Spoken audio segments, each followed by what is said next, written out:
Hello, welcome to Joe and Zach's Survival. Tonight I was out walking. What I was trying to do was find some clover flowers just to get some stored up. And I wanted to get a few into a jar so this winter we have something to work with. And as I'm walking along, I'm walking through all this tall grass, and every time I hit one I'm getting beamed in the head with all these seeds and everything. And I've never done a video on grasses or anything because, you know, they're basically kind of boring. They're grass. But there are over 400 varieties of grasses and all of them are edible. So I was thinking, if I'm getting these seeds to fall out and hit me in the head, why can't we collect these seeds, grind them, make them into flour, and use it as a flour substitute, and see how it works if we make something like bannock or bread or whatever. So let's take this camera and let's go through and collect some of this and see what we can get and see if it's even worthwhile. Because I mean, the people that lived out in the prairies, like in the middle of North Dakota and South Dakota where there's not a whole lot of trees, what would they use to stretch their stuff, you know, for flour? So, I don't know, let's see what happens. I'm not going to get into the different varieties of grasses. I mean, there's 400 of them. I'm not going to be able to sit there and name all of them anyway.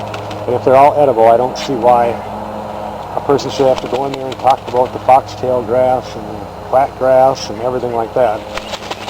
So, actually, look at that. Look at how many seeds that is. Huh, this might be worthwhile, and I've never done this before, so you're kind of learning it with me here. There's a different type of grass, but this one has a lot of seeds in it.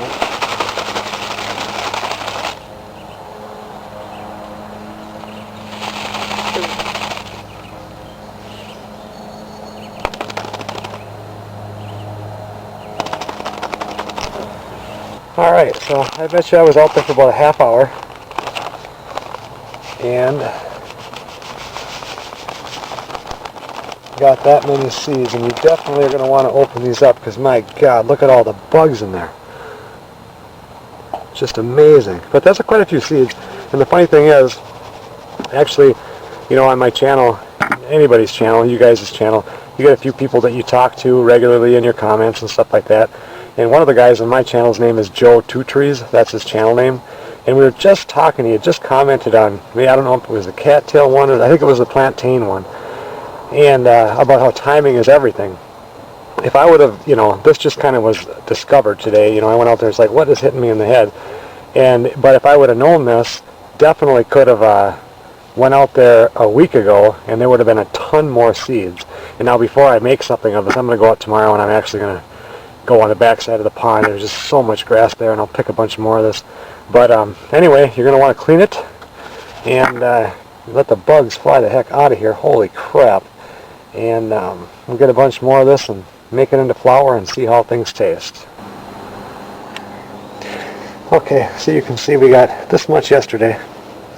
And I went out and I picked again today, but the trick to this is to lay it out like this. Let it sit for about an hour and all these bugs disappear. There's none in this one now, and these are just crawling, and then after about an hour they just all disappear, so make sure you debug it. Alright, so we're in here, we've got all of our seeds, and it's time to grind them up. So what I'm going to do, since we don't know how this is going to work, I'm going to make bannock with it. Not today, but and I would want a half a cup, so which would be 4 ounces. But I'm thinking that this is going to grind down when it fills in, so I'm going to put maybe 6 ounces in there, and we're just going to grind that, and we'll just see how that works out.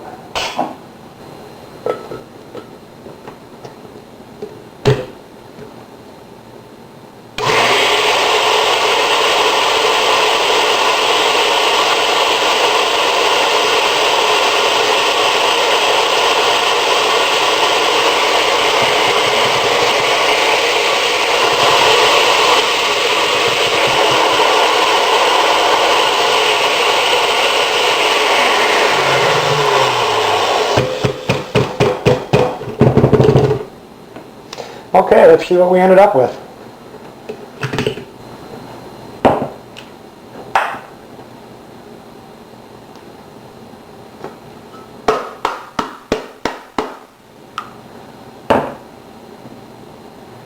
Okay, so definitely ground it up.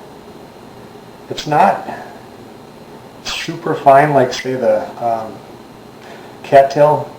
Not even the cattail. The pollen was fine, but like the cattail rhizome was like real flour. This is kind of similar to, I would say, the clover flower in consistency. This is really interesting though. I mean, look at that.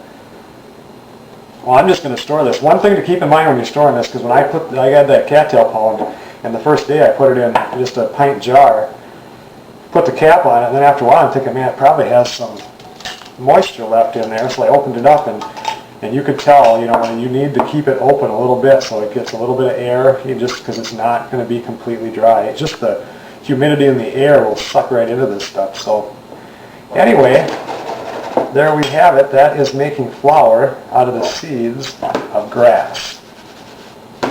And we are going to cook up some bannock with this next time we go up north, and I'll make a video on that, and we'll see how that tastes. This one was a really fun video. I enjoyed this. Thanks a lot for watching the Joe and Zach Survival Channel.